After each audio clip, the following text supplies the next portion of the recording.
Good morning, pare koy. Batrip ka na naman sa akin, pare. Lang yan, baka sabihin mo, umaga-umaga, inaasar kita. Lap na lap lang kita. Ay, pang ino mo.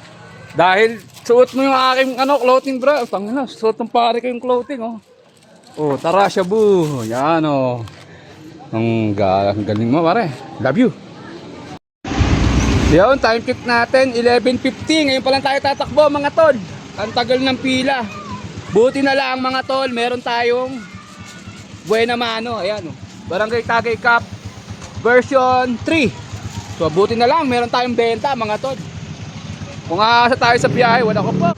Eguls, tol. Unang takbo natin, mag-aalas 12. Nako po. Mukhang di tayo kikita ngayon, ah. Yun, nakatakbo na tayo, mga tol. Dito sa jackliner, ayan. 45 pesos, kinuha yung sukle. Yun, ano yun? Sticker yan. Peng ano? Sticker po. Sticker. May mga bulilit dito, nangingi ng sticker. Oh. Oh. Oh. Dito, lapit ka para makita ka. Oh, oh ikaw din. Oh, okay. Thank you, sabihin niyo muna, pau pau pau. Pau pau pau pau. Yun yung isa sa mga reason, mga bossing, kaya medyo nagbago tayo ng content kasi may mga bata nang nanonood sa atin. So, binawasan natin yung yung mga content natin, yung kabalbalan dahil sa meron ng mga batang nanonood sa atin. So, kaya ang gusto natin, meron silang mapulot na aral sa mga vlog natin. Kaya ito, yung napili kong content, yung hustle. Paano dumiskarte ng pera para paglaki nila, just in case ma-adapt nila yung diskarte ko. So, yun yung gusto kong ipaabot na mensahe dito sa mga content na ginagawa ko. Paano kumuha ng pera sa patas na paraan. Yun o, nakatakbo lang tayo, 45 pesos. Tapos diretso tayo, makapit tayong gas, mga tol. Ayun o, meron ako nakitang pogi, babaero. Let's go.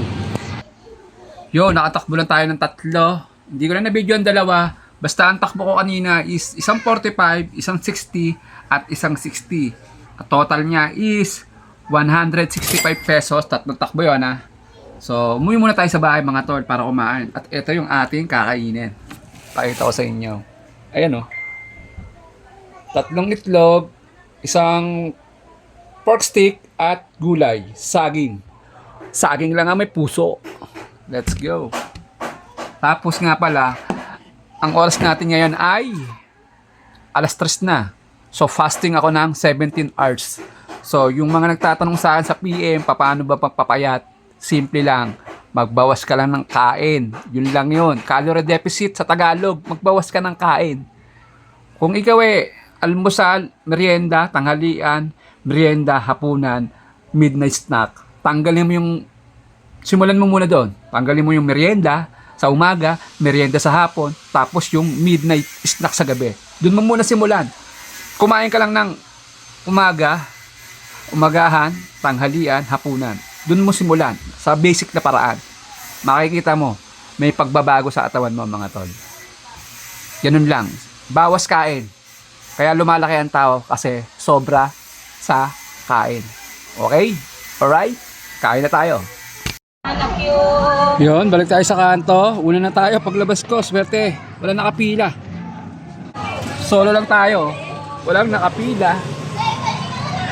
Nachamba natin. At eto na, nakakita ko na, may pasero na tayo. Eto. Si nanay, special yan. Pag sumakaya, special yan. Simbahan. Let's go.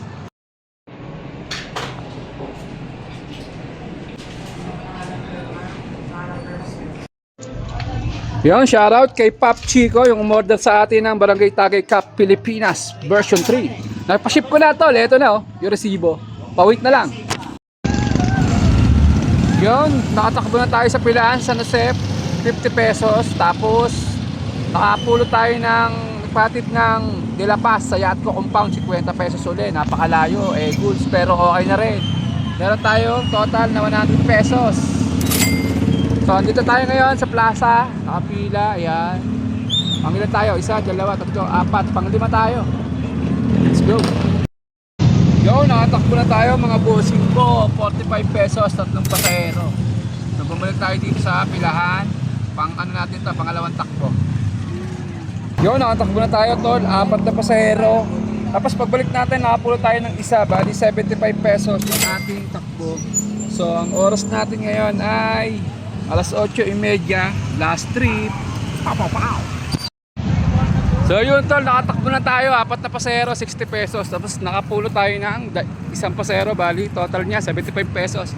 Tapos dumiretso ako sa bayan. Bumili tayo ng ulam. So let's go, garahin na tayo mga tol. Waiting na tayo kay Mrs. Let's go!